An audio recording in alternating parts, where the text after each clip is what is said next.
A San Martin family says they almost lost everything after a PG&E service person sparked a fire at their home. Yeah, family says the utility company was not taking accountability until 7 on Your Side investigative reporter Melanie Woodrow got involved, and Melanie joins us here with the rest of the story. Larry and Karina, this family lives on a beautiful 5-acre property that could have gone up in flames. Now an investigation is underway into the fire that the family says PG&E started. Andres Montoya and his family have lived on the San Martin property for more than 20 years, along with dozens of horses, goats, chickens, and roosters. You know, to lose everything in a moment, in a second, for somebody else's mistake. Montoya says last week an unexpected visitor from PG&E started a fire on his private property. Out of nowhere, we just hear the loud bam, bam, like somebody was shooting a gun. And my daughter came running, and she said that, you know, there was a fire. Everybody was in panic.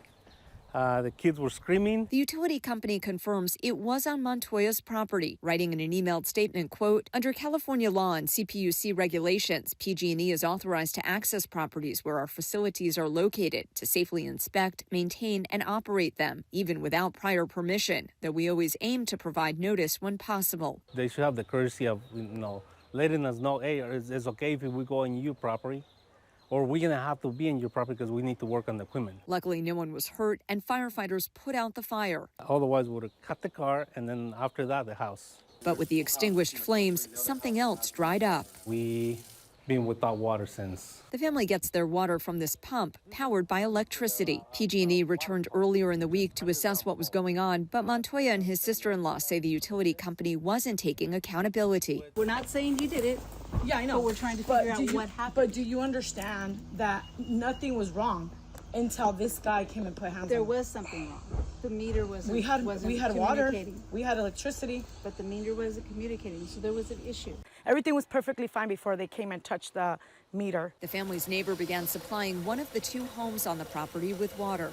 He allowed me to get water from the corner of his building, and then I just ran the garden hose all the way back to my house. It's not just providing for people, but also for all of these animals. Otherwise, I'll be in big trouble. I wouldn't know what to do. They were upset with how the utility company handled the situation. I mean, I could survive without water, but if somebody would have died. And reached out to 7 on Your Side Investigates. We called PG&E. After you guys got involved, they actually got better. They came over and started making all the assessments and investigation. A PG&E spokesperson writes, quote, since the incident occurred, PG&E has remained in close contact with the customer, providing regular updates and support. The utility company says it evaluated the water pump, expedited the permitting process, and reconnected the family to service as quickly as possible. Water was restored 1 week after it was lost. We have this $10,000 bill, and you know, we're going to be responsible for it if they don't help us. PG&E says once the investigation is complete, it'll carefully review the findings to determine the appropriate reimbursement.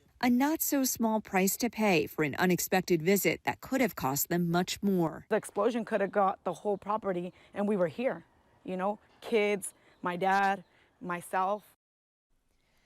Amazingly, everybody, again, okay. Part of the family's frustration also had to do with the post that caught fire. PG&E said it was not theirs, but there's a little plaque on it that says Pacific Gas and Electric tested. The utility company says it's customer-owned, but that it does have equipment attached to it, also that it has active infrastructure on the property. So now, Karina and Larry, the question becomes whether or not PG&E will reimburse the family for the electrician that they had to hire to fix everything to get their water going. And so they're doing an investigation, and then they'll say whether or not they're going to reimburse them. And we're talking about $10,000? Close to $10,000. Yeah.